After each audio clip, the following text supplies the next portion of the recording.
What up, guys? Hey yo, savages, what's poppin'? Welcome back to Behind the EP Waiting Game. I'm here with Claire and my producer, Blake. And today we're going to talk about the song October.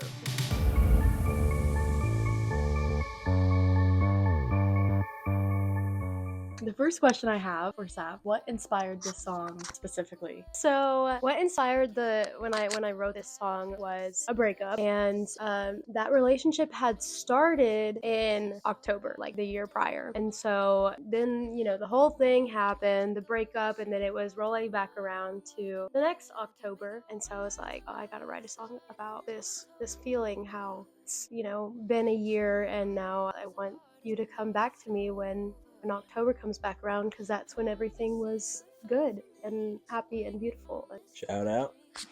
And a question for Blake. Yup. How was the production side of this song? What did you do? Like, what were some hard parts of it? What was your favorite part?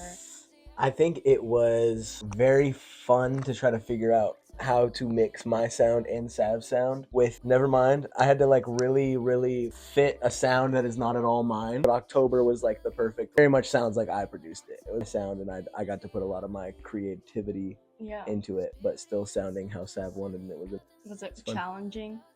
I think it was probably the least challenging, Oh. honestly. We didn't really have anything that we were going for with it. Mhm. We didn't have like I want it to sound like this. We just kind of did it. Once we got into it, I don't think it was challenging, but starting was really hard for me because I was trying to rewrite the song. So I forgot about that part. yeah, I actually almost gave up on the song. I didn't like the way that I had written it originally. It was way too long. It was boring. The lyrics weren't the best. The melody wasn't the best. So I just kind of took bits and pieces of the original song that I had written and put it together. Blake really helped me realize that it was good and had potential. I was like, no, this sucks. And he's like, no, you just got to keep working with it and figure out what works. And eventually we got a final product and we started producing it, and it was very good. Are there any aspects, Blake, that you think that you yourself gave to the song that added to what Savannah wanted? The bass. The whole bass build up towards the last chorus and everything. I think the arrangement also was very me coded. It was giving just Blake for sure. 4 on the floor bass towards the end. The big ending was definitely something that Sav probably would not have done prior to me being like, nah, hear me out. And I have a few moments like that, with other people I work with. I'm like, it sounds nothing like what they were going for or what they wanted to do, and I'm just, give me 5 minutes, dude. In Blake we trust. Is that just an in the moment kind of thing, or do you think about it and then you tell her, or do you just hear the song and you're like, oh, it needs this? I hear it and then I go do what I want to do, and sometimes whoever I'm working with is cautious. They're like, oh no, I don't know, bro, trust me. Has anyone hated what you did? Yeah, for sure. And then I have to be like, all right, dude, I tried my best. I think you're tripping, but I think there's a lot of times that I hate it at first, and then you're like, just sit with it. It's not in a way that's convincing me away from what I want, but just helping me understand that I'm overthinking whatever it is. The whole thing where we were trying to figure out the break and then the drop back into it. That's and I was exactly what I was thinking I about. don't like how you did that. I think I didn't like how it was coming in on the 2, which is now the absolute greatest part of the song. It's so good. In Blake we trust. Yeah. Come on. That was Yeah. right. Is there anything in the production side that you think you added? Not maybe physically, but your idea? Maybe there's some synth or key melodies that I maybe was do something like this. La, la, la, la, la. Yeah. You still played a part in it. Yeah. Well, did you learn anything about production during this process? Yeah, working with Blake, I've learned a lot just from in the time that we've known each other and have been working together. I am way better. I cannot yet, at least, do the production myself, but I think I do way better in sessions with people, being able to express what I want to hear and share ideas. I don't know if you can tell from later on in the process, any time recently that we've worked together, I actually have a lot of input and even play instrumentation on it, when before I'm just I don't know, whatever you want. You have gotten more hands-on. Yeah. I want to talk about the timeline of the song and how long it took to write, and if the timeline had anything to do with the order of the song on the. So I wrote it October of 23, because I remember I wanted to post a video of it on TikTok or whatever on the 1st. I like mostly wrote it throughout the end of September, but I never really went back to that song for a really long time. I didn't listen to it again. I didn't try writing with it or working with it at all. I don't think I ever like performed it at any of my gigs or anything because I didn't like it. And then we started working on the whole project in like June. Something like that. Yeah, I was kind of when trying to figure out what songs I wanted to put on the EP. I had a couple different options. Like there were a few that I was sure like this is gonna go on here. Like I mentioned before, I almost chose a different song because I didn't like it. But the order of the songs, you know, it's not chronological at all. We didn't have an order picked until the night you uploaded it. Yeah, Oh yeah. my gosh, is that stressful? A little bit. I was worried about it. Like, I kept thinking about it and, like, changing. Because there's a lot of things that go into it. I think I was definitely overthinking it a little bit, but I just was thinking about, from a listener's perspective, like, okay, do I want to do it based off of, like, chronological events? Or for a storyline to make more sense? Or do I want to do it based off of style or length of each song? Because you don't want to put, like, 3-4 minute songs at the beginning. And then the short ones at the end, like people won't listen to it all the way through. Anyway, I think we ended up figuring out the perfect order. A lot of that decision had to do with, like, I think this would be good. And then we listened to it in that order. I was like, okay, play this one, play the end of this into the beginning of this. And then tried it a couple different ways to hear what it sounded like.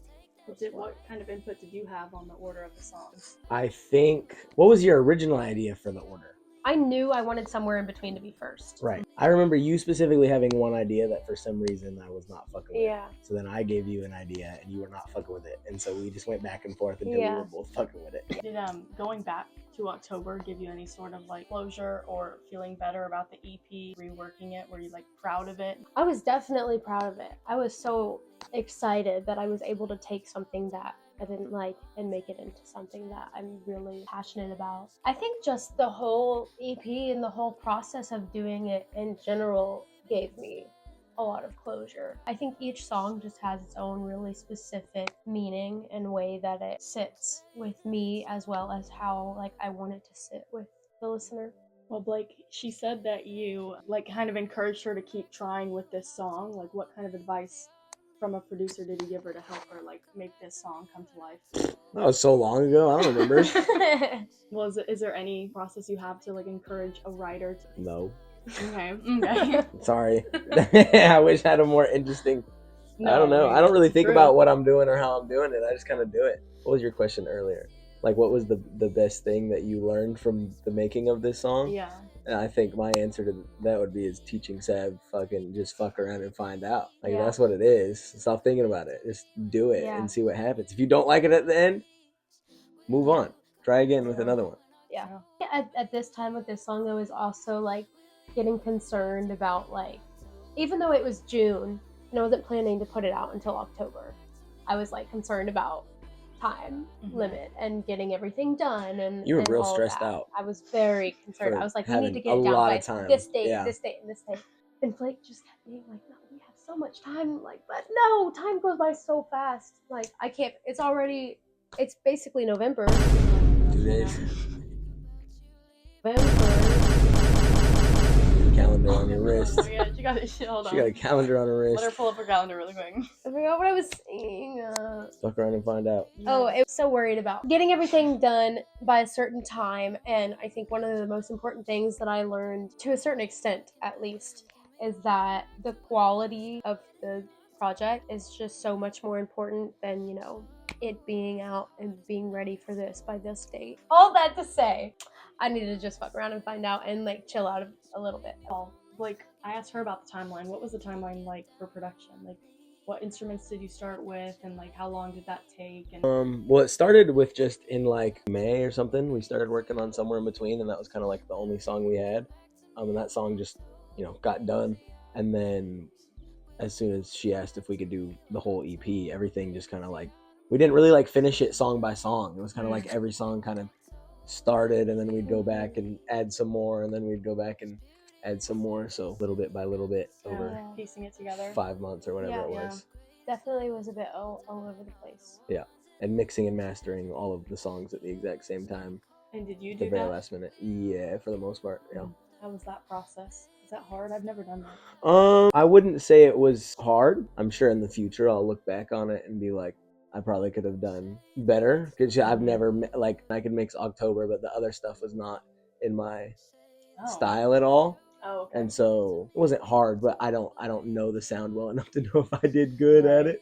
Well, You know what I'm think saying? it sounds amazing. Well, thank you, thank you. So, did y'all have any reference tracks for October? We had one, What they and were. it sounded absolutely nothing like it at the end. I don't remember what the song was. Black and red cover art. I want to say it was like black with a red. Yes! What song was it? Save Us by Lynn and Stella. Sure. Well, what happened to make it not sound like it? Like Just creativity. We like. Yeah. She said, I want to make something like this.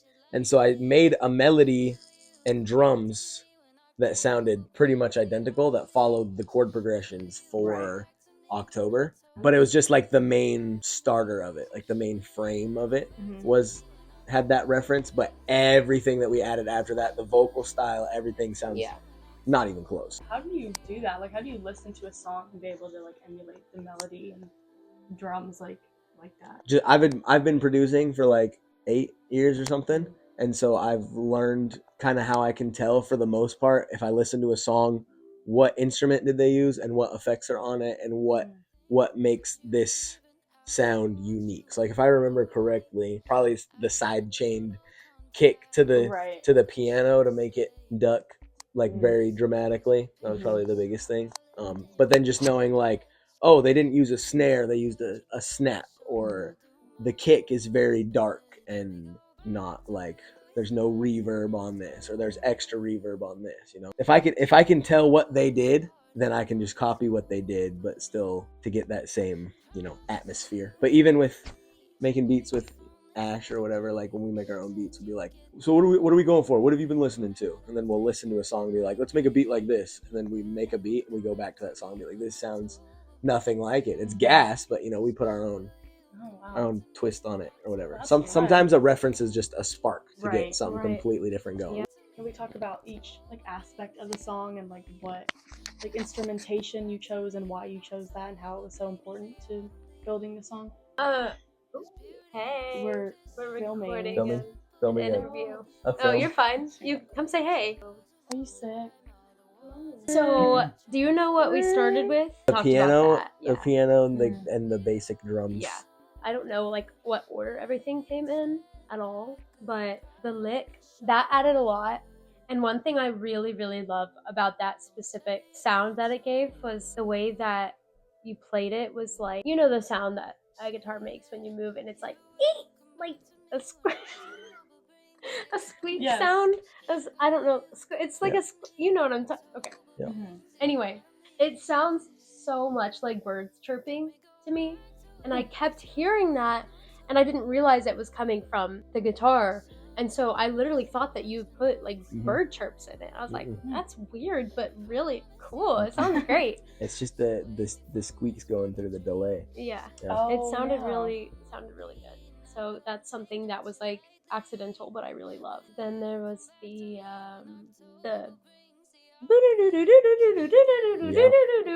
Yep. What's that called? Arpeggio. That. And we moved it around a lot, like putting it in different places in the song. Oh, and I thought about, you asked earlier what I contributed to the production. And I think one big thing for this song and for literally all of my songs that I contribute to that, like the arrangement and whatnot, is so many vocal stacks. Like layers and layers and layers. Because that's what I am good at. That's what I do best. Yes. Wait, is that like actually what you do? Like just like noises? There's like 19 layers of that. Really? I mean, well, it was more interesting than. Well, no, I know. I'll play it when it comes in. That's what it was. Well,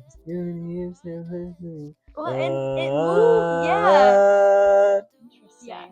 So you have lots of oohs and ahs and. Oh! Yes. What about ad-libs? Any ad-libs? Yes. Yes! Specifically, one of my favorite parts is at the end where it has the beat drop or what. I don't know what to call that. It's not a beat drop. Oh, yeah, I mean, that's what it is. You call it a drop. Okay. What would you call it? A drop. Okay. Probably. I don't know. Fucking music. Fucking music. Anyway, So when that part comes in, we were fucking around and finding out. Yeah. That's what I always do with my ad libs. It's very just like I have no plan for it. I'm just kind of just going for it. I came in on that part and said, "Come back to me," Oh yeah. and it was just like The highlight of the song. it was For sure. perfect. There it is. So for the songs you produced, were you also like the recording engineer? I think there's only one song I didn't record. Yeah. Does that ever stress you out? Like how much there is to do for Yeah. that one song? God, yeah. Yeah. Yeah, I gotta do everything around here, dude. Is what would be the hardest part of the process for a singular song? The hardest part? Mhm. Probably uploading it. Really? Probably like being done. To produce a song, we're just messing around. Mhm. Sounds cool. Dope. Recording it sounds good. You can hear everything, you know? Let's mess around with something that might make it sound better. And it sounds good. And the second you have to export it and upload it, you're like, holy shit, it sounds like crap. Yeah. I gotta scrap everything and we gotta fix this, this, and this. And then you finally you're comfortable and then you go to hit that upload button and you're like, are you sure? Yeah. Are you sure you wanna do this? Like, I'm not gonna lie to you. I'm not gonna lie to you. Don't lie to me. I sent you the final mixes. You kept giving me stuff to fix and I would fix it. I'd be like, you're right, totally gotta fix it. And then there was one song or something that I sent it to you and you're like, yep, it's perfect. And then you uploaded it and the next day I was like, oh, I don't like however loud this is. Like, No. but that's how it is. And I'm about to upload my album next week and I know it's going to be the exact same way. So the stress doesn't end when you're done. No, that's actually when it gets the most stressful. Yeah. When you're just having fun being creative and, Right. and messing around, it's so much fun. It's like when you have to make it professional, when you have to put it out to the world, when you have to like hope people like it, that's when it's stressful. Yeah. And especially when it comes to like the marketing and promotion aspect of things and content, at least for me, that's like really hard and really time consuming and has been insanely stressful for me to like figure out. I wish I had a team of people that could help me with that because it's just so takes all of my time and energy. That for October specifically, October is maybe one of the easier songs to come up with content for and make because I can just really run with the idea that I'm talking about a month and things that go into October and just like really hit that idea very hard. That's something easy, but like I haven't done it and here we are with 3 days of October left.